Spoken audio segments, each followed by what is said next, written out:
जी बिस्मिल्लाहिर्रहमानिर्रहीम। अस्सलाम वालेकुम। जमाल अहमद ज़ैदी आपके साथ हूँ। फेसबुक और यूट्यूब पर आप मुझे देख रहे हैं। पाकिस्तान तहरीक इंसाफ के बेशतर उम्मीदवारों ने कागजात नामजदगी जमा करवा लिया है। मतलब एक मरहला मुकम्मल हुआ, मगर अभी इश्क के इम्तिहान और भी हैं। अभी तो कागजात नामजदगी मंजूर होने, स्क्रूटनी होनी है। बड़ा लंबा प्रोसेस है। बड़ा तरीके से बज़ाहिर ये लग रहा है कि टेस्ट किया जाएगा तहरीक इंसाफ के वोटर्स को कि वो किस नुमाइंदे को वोट देंगे। और जिन लोगों ने कागजात नामजदगी जमा करवाए हैं उनके लिए भी अभी बड़े इम्तिहान बाकी हैं। एक नई चाल का आगाज बज़ाहिर ये लग रहा है कि हो चुका है। हमने देखा हर हरबा आजमाया गया तहरीक इंसाफ के लीडर्स को तोड़ने के लिए, वोटर्स को डराने के लिए, उनके वर्कर्स को डराने के लिए। घरों की खवातीन तक की चादर द्वारे का तकद्दुस पामाल किया गया। उस्मान डार की वालदा के साथ जो हुआ वीडियोज मौजूद हैं। मोनिस इलाही की वालदा के साथ जो कुछ हुआ वो वीडियोज मौजूद हैं। इम्तियाज महमूद जो कि शेख इम्तियाज लाहौर के उम्मीदवार हैं, उनके साथ जो हुआ, उनकी वाइफ के साथ जो कुछ हुआ वो मंजूर है, हमारे सामने है। सनम जावेद खान हो, आलिया हमजा हो, तैयबा राजा हो, या फिर खदीजा शाह हो, जो कुछ हो रहा है सब कुछ रिकॉर्ड पर मौजूद है। मगर अब क्या हो रहा है, तमाम तर हरबे आजमाए इमरान खान की फैमिली को निशान इबरत बनाने के लिए घटिया किस्म की कंपेन चलाई गई। शाह महमूद कुरैशी जो है जमानत पर है, मगर अब भी वो अडयाला जेल में है, जमानत में उनको रिहाई नहीं मिल सकी।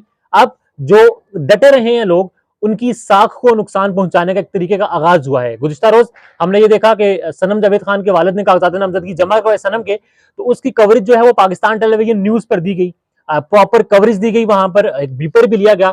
और उसके बाद जब मेहरबानो साहिबजादी हैं शाह महमूद कुरैशी साहब की, उन्होंने अडयाला जेल के बाहर मीडिया से बात की। ज़ाहिर है कल जो ट्रायल जिस तरह से हुआ साइफर के हवाले से, किसी को मालूम ही नहीं था कि ट्रायल होना है, अदालत लगनी है। उसमें उनकी जो प्रेस कॉन्फ्रेंस थी, जो मीडिया से बात कर रही थी, अमूमन वो सिर्फ यूट्यूब वगैरह पर आती है, उसको कल तमाम चैनल्स पर लाइव चलाया गया। जिसके बाद से हम ये देख रहे हैं कि कहा जा रहा है कि शायद सनम जावेद जो है कॉम्प्रोमाइज हो चुकी हैं। शाह महमूद कुरैशी के हवाले से कहा जा रहा है वो कॉम्प्रोमाइज हो चुके, तभी उनकी जो साहिबजादी उनके हवाले से प्रेस कॉन्फ्रेंस को तमाम जो मेन चैनल्स हैं वहां पर लाइव दिखाया जा रहा है। तो इट्स अ स्टार्ट। तमाम तरह हरबे जो आजमाए, जो उन्होंने इस्तेमाल किए, वो नाकाम हुए। तो अब इस तरह की चालें चलने का वक्त मेरे ख्याल में आ चुका है कि ये अब जो वफादार लोग खड़े रहे हैं इन 8 महीनों तक, 7 महीनों तक पाकिस्तान तहरीक इंसाफ के साथ, और शाह महमूद कुरैशी तो हम देख रहे हैं कि वो चट्टान की तरह इस वक्त इमरान खान के साथ खड़े हैं। मैंने कुछ लोगों से बात की जो कि पाकिस्तान की सियासी तारीख को जानते हैं, तो उन्होंने ये कहा कि हल्के की सियासत हो, मुल्क की सियासत हो, वो एक अलग चीज है। बट जब ये बात मुल्क की आ जाए, पाकिस्तान की खुद मुख्तारी की आ जाए, पाकिस्तान की खुद मुख्तारी पर बात किया जाए, तो फिर शाह महमूद कुरैशी के लिए हल्का हो या कुछ भी हो, शाह महमूद कुरैशी के लिए सिर्फ पाकिस्तान सबसे पहले है, पाकिस्तान की खुद मुख्तारी सबसे पहले है।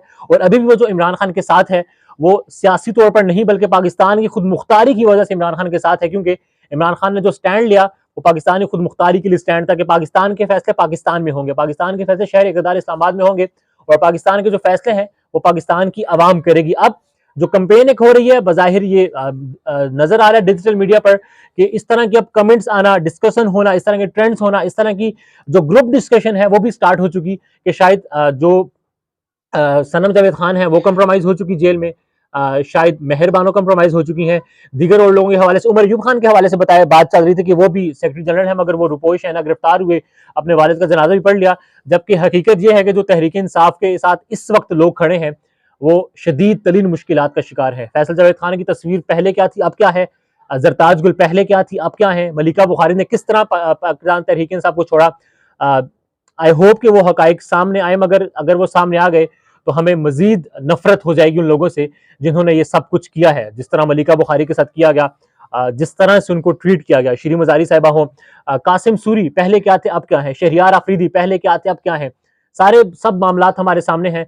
मगर अब ये वाला तरीका स्टार्ट हो रहा है कि जो लोग डटे रहे, जिन्होंने अपने उसूलों पर समझौता नहीं किया, या फिर अपने उस उसूल पर कि इमरान खान पाकिस्तान के हक के लिए, पाकिस्तानी खुद मुख्तारी के लिए खड़ा है और वो इस वजह से इमरान खान के साथ खड़े हैं, उन लोगों को अब उन लोगों के लिए शक व शुबहात पैदा करने का सिलसिला जो है वो शुरू हो रहा है।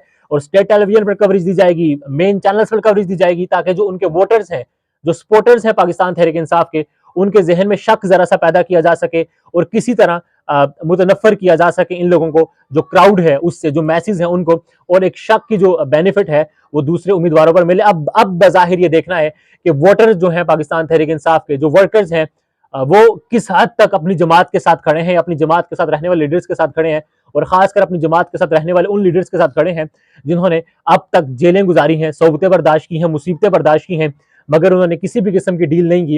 या फिर ये बात बजानिब है कहना कि उन्होंने इमरान खान के खिलाफ गवाह बनने से इनकार कर दिया है।